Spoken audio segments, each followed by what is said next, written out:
In today's video, I'm going to teach you how to find volatility and synthetic indices in TradingView.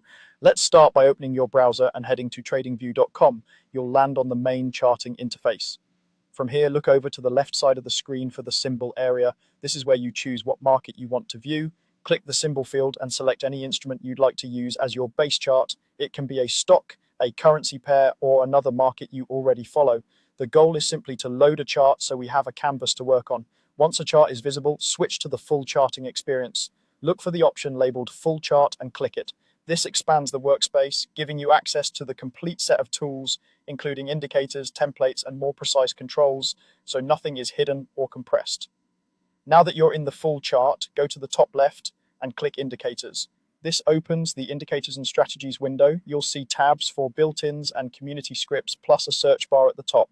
In that search field, type the phrase volatility and synthetic.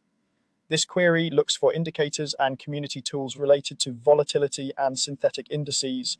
Depending on your region and data access, the results may include built-in tools and community-created scripts.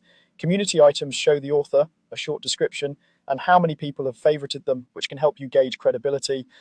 From the results, find the item that matches what you're looking for and click on it to add it to your chart. As soon as you click, the indicator will load. You might see it overlaid on price or appear in a separate pane beneath your chart. That's normal for tools that analyze volatility. Some display bands or ranges on price, while others plot separate oscillators. If the visuals feel cluttered, hover over the indicator's name on the chart to access visibility toggles. You can also open the settings gear to adjust inputs, colors, or smoothing options so it better fits your workflow. If you change your mind, click the small X next to the indicator's name to remove it. If nothing appears after you click, double check that you're in the full chart view and that your search term is spelled correctly. Also make sure you haven't filtered out categories in the indicators window. That's it. Go to TradingView, pick your symbol, open the full chart, click Indicators, search Volatility and Synthetic, and then click the result to apply it. With this workflow, you can quickly locate and add volatility and synthetic related tools to your TradingView layout.